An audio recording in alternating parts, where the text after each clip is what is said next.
గత 4 రోజులుగా ఇంటర్నెట్ లో సోషల్ మీడియాలో విపరీతంగా వైరల్ అవుతున్నటువంటి విషయం బాబు చంద్రహాస్ వాడిన బూతు పదాలు, దాని మీద విశ్లేషణలు, వారి వారి అభిప్రాయాలు, వాళ్ళు తిరిగి బూతులు తిట్టడాలు ఇవన్నీ జరుగుతున్నాయి.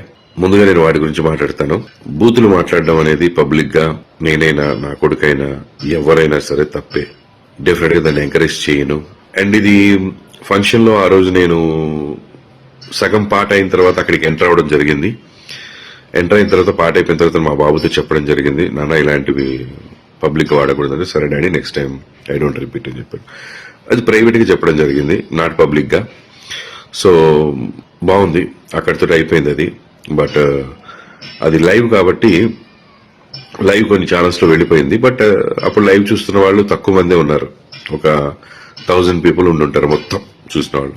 దాన్ని ముక్కగా కట్ చేసి మిగతా వాళ్ళు కెమెరాల ముందుకొచ్చి ఇది వినండి అని చెప్పి వినిపించారు. నా విన్నపం ఒకటే, మీరు తప్పు చేసిన వాడిని శిక్షించాలనుకోవడం తప్పు కాదు, కానీ ఆ ఇదిలో పడి మనం ఇంకో తప్పు చేస్తున్నాం, ఇంకా ఎక్కువ మందికి వినిపిస్తున్నాం వినకూడని మాటల్ని.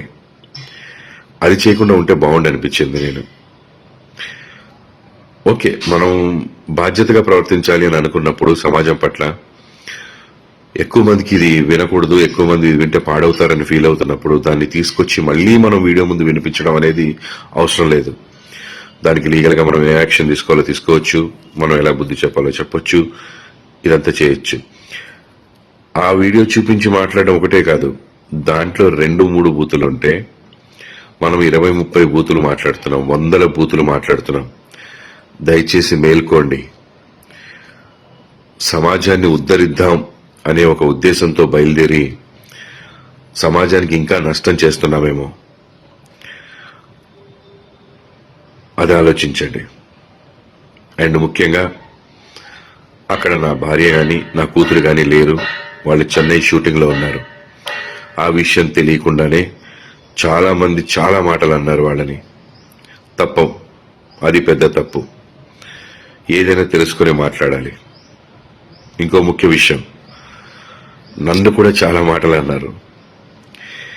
పెంచడం రాదా, పద్ధతి తెలియదా అని.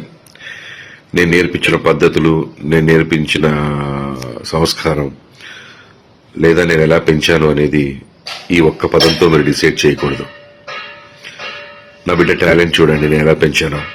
ఈ రోజున బరాబర్ ప్రేమిస్తా సినిమా చూసిన వాళ్ళు ప్రతి ఒక్కళ్ళు చెప్తున్నారు అద్భుతంగా చేశాడని, డాన్స్లు అద్భుతంగా చేశాడు, యాక్టింగ్ అద్భుతంగా చేశాడని. ఎంతో మెచ్యూరిటీ ఉన్న వ్యక్తిగా మాట్లాడుతున్నాడు అని. సో తప్పుని నేను సమర్థించట్లేదు, కానీ తప్పుని ఎత్తి చూపే పనిలో పడి మనం ఎక్కువ తప్పులు చేస్తున్నామేమో, సమాజానికి ఇంకా ఎక్కువ హాని చేస్తున్నామేమో అని అనుకుంటున్నాను. నేను ఒకటే చెప్పదలుచుకున్నాను, మా అబ్బాయి ప్రవర్తన ద్వారా కానీ మాటల ద్వారా కానీ ఎవరైనా ఇబ్బంది పడి ఉంటే వాళ్ళందరూ క్షమించమని అడుగుతున్నాను. ప్లస్ ఆ రోజు ఆ ఫంక్షన్కి నా మీద ప్రేమతో వచ్చినటువంటి జేడి చక్రవర్తి అన్న, ఆది సాయి కుమార్ గారు, జయంతి పరాంజీ గారు, వీళ్ళందరూ కూడా నన్ను మన్నించమని నేను కోరుకుంటున్నాను. సారీ అన్న, మీరు నా ఫంక్షన్కి వచ్చినందుకు కొంత అవమానం జరిగింది, మీరు కూడా మాట పడాల్సి వచ్చింది. I'm sincerely sorry for that మీ అందరికీ. అండ్ డైరెక్టర్ గారు, ప్రొడ్యూసర్ గారు, వాళ్ళందరూ కూడా ఎవరు ఇందులో ఇన్వాల్వ్ అవ్వలేదు. సో ప్లీజ్ మాట్లాడేవాళ్ళు అన్ని విషయాలు తెలుసుకొని మాట్లాడండి.